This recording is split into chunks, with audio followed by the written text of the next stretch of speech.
আমাৰ যি মেমৰেণ্ডাম সেইদিনা মই অনশন কৰি মেমৰেণ্ডাম দিছিলোঁ আৰু তাৰ আগত দিয়া মেমৰেণ্ডামক অসমৰ মুখ্যমন্ত্ৰীক স্পষ্টকৈ জনোৱা হৈছে যে ক্ষতিপূৰণৰ তালিকাত ভাড়াঘৰবিলাকো অন্তৰ্ভুক্ত হ'ব লাগিব।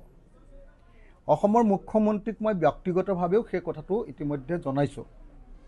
মই ভাবোঁ যে এই ক্ষেত্ৰত কোনো অসুবিধা নহ'ব, ক্ষতিপূৰণৰ তালিকাত ভাড়াঘৰবিলাকো অন্তৰ্ভুক্ত হ'ব আৰু জেনুইন যিবিলাক ভাড়াঘৰৰ মানুহে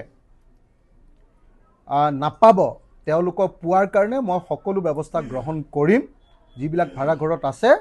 তদুপৰি মই আৰু এটা খালি কথা কৈ থওঁ, অসম চৰকাৰে বা অসমৰ মন্ত্ৰী বিমল বৰাই কৈ আছে যে এটা পৰিয়ালে 4 ঘৰ মানুহৰ টকা উলিয়াই লৈ গ'ল,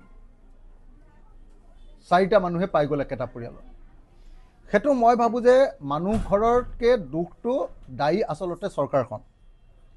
কাৰণ সকলোৱে জানে যে এজন মানুহে 4টা পইচা উলিয়াই নিবই নোৱাৰে, কাৰণ আধাৰ কাৰ্ড এটাই, আধাৰ লিংক কৰি দিলেই এজন মানুহৰ নামত কেৱল এটা মাত্ৰ পইচা পাব। 2 নম্বৰ, এটা পৰিয়ালৰ 2জন মানুহে যদি উলিয়াই সেইটো বন্ধ কৰিব পাৰি। আধাৰৰ লগত আপোনালোকে নিশ্চয় জানে যে আমাৰ ৰেচন কাৰ্ডটো পূৰা লিংক হৈ আছে। গতিকে ষ্টেট গভৰ্ণমেণ্টে বা জিলা প্ৰশাসনে আধাৰটো আৰু ৰেচন কাৰ্ডটো এবাৰ পৰীক্ষা কৰি দিলে এই কেলেংকাৰী 1 মিনিটৰ ভিতৰত নাইকিয়া হৈ যাব।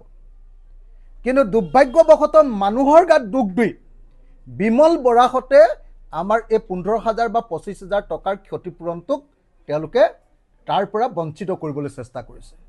মই এটা কথা খাটাংকৈ কৈছোঁ, যি এঘৰৰ মানুহে 4টা মানুহে লৈ ল'লে, এটা পৰিয়ালত 4 ঘৰে লৈ ল'লে, ক্ষতিপূৰণ দিওঁতে তেওঁলোকৰ পৰা পইচাটো কাটি দিব লাগে। নেক্সটটো ক্ষতিপূৰণ এতিয়া যাবই কেইদিনৰ পিছত, যেতিয়া দেখিব যে নহয় আধাৰ লিংক কৰোঁতে একেটা মানুহে 4 বাৰ ল'লে, তেওঁলোকৰ পৰা সেই 45,000 টকাটো কাটি দিলে হৈ গ'ল, খেলা খতম, হয়নে নহয় কওক? গতিকে ইয়াত কোনো ধৰণৰ গণ্ডগোল থাকিবই নোৱাৰে। চৰকাৰে বোধহয় পইচা নাই কাৰণে লেট কৰি আছে, চৰকাৰৰ টকাৰ অভাৱৰ কাৰণে চাগে লেট কৰি আছে, বুদ্ধি উলিয়াই লেট কৰি আছে। কিন্তু কালি মই অসমৰ মুখ্যমন্ত্ৰীক ৰাতি 10:30 বজাত অনুৰোধ কৰাৰ পাছত অসমৰ মুখ্যমন্ত্ৰীয়ে আজি SDMAৰ ৱেবছাইটটো খুলি দিম বুলি মোক একদম স্পষ্ট ভাষাৰে প্ৰতিশ্ৰুতি দিছে। গতিকে মই ভাবোঁ যে আজিৰ পৰা আকৌ নতুনকৈ সকলোৱে 15,000 টকাৰ ক্ষতিপূৰণটো পাব।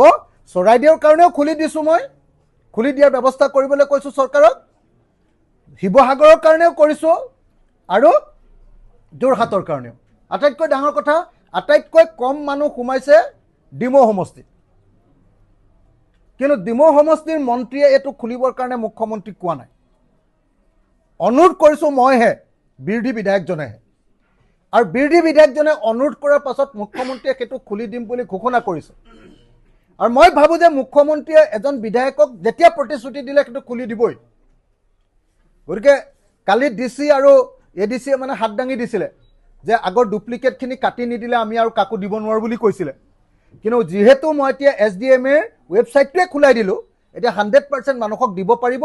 মই DC, জিলা প্ৰশাসন আৰু ADC তেওঁলোকক স্পষ্টভাৱে জনাব খুজিছোঁ যাতে মোৰ সমষ্টিৰ এটা পৰিয়ালো যাতে 15,000 বা 25,000 পোৱাৰ পৰা যাতে বঞ্চিত নহয়, তাৰ ব্যৱস্থা যাতে গ্ৰহণ কৰে, এইটো মই স্পষ্ট কৰি দিছোঁ।